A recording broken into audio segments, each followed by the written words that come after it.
За хэвлэл мэдээллийн байгууллагын хамт олон та бүхэнд бас өдрийн мэнд хүргэе. Бас телевиз үзэж байгаа нийт Монголын хайрладаг бас өдрийн мэнд хүргэж байна. Саяхан одоо Монгол Улсын ерөнхий сайд Эрдэнэт миний биеийг огцруулахаар нэр бүхий хэдэн гишүүд маань их хурд асуудал тавьсан байж байгаа.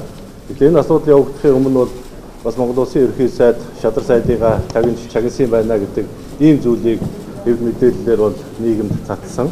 Энэ цацсан мэдээлэлтэй холбогдуулаад ард иргэдийн дунд ч гэсэн за манай зарим нэг гишүүдийн дунд ч гэсэн эргэлзээ тэнцээ байгаа.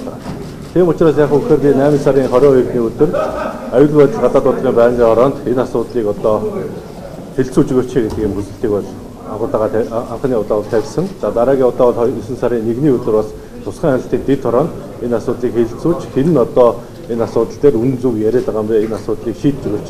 Нийгэм нээлттэй болгож өгөөч, нээлттэй болгож өгөөч гэдэг юм асуудлыг бол тавьсан байгаамаа. Тэгэхээр өнөөдөр бас ерөнхий сайдыг огцруулах энэ асуудлыг хэлцэж байгаа энэ үед бас энэ асуудлыг нэг талд нь гарах хэрэгтэй гэж үзэж байгаа.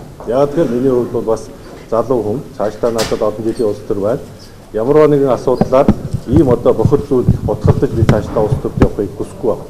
Тийм учраас энэ асуудлыг нэг талд нь гаргаад хэн нь одоо энэ асуудал дээр гурав тамиа гэдгийг шийдвэрлэж өгөхийг хүсэж байгаа. Энэ хүсэлтийн хүрээнд одоо өнөөдөр бас манай бүлгийн зүгээс өнөөдөр хэлцэж байгаа асуудлаас бол завсарлага авч байгаа. Цаашдаа бол тусгай хяналтын дэдороо буюу одоо аюулгүй байдал гадаад бодлогын байнгын хороо хоёр оролцож энэ асуудлыг эцсэлтэл завсарлага авна гэсэн. Тэгэхээр энэ байнгын ороодыг бол бие спортож хийх хүсэж байна. Тэгээд мэдээлэл байгууллагын та бүхэнд бас талархлаа.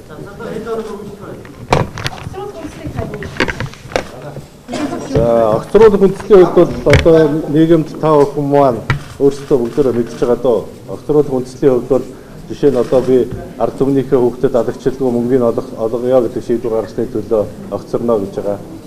За концесс гэж яриад байгаа өмнөх засгийн газрын үед байгуулсан концессуудыг хугацааг нь сунгаж 50 тэрбум төгрөгөөр тэр одоо байгуулсан гэрээнээс хямдруулж гэрээ байгуулсны төлөө одоо энэ их буруу байна гэж үзэж байгаа.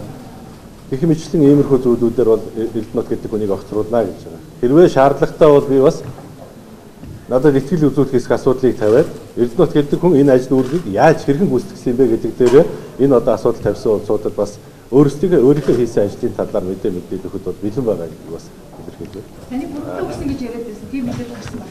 Өргөдлөө өгөөгүй тийм юм байна. За одоо яралтай шийдэх байлгүй дээ. Тэглэж асуудал цаашгаа явна шүү дээ. За.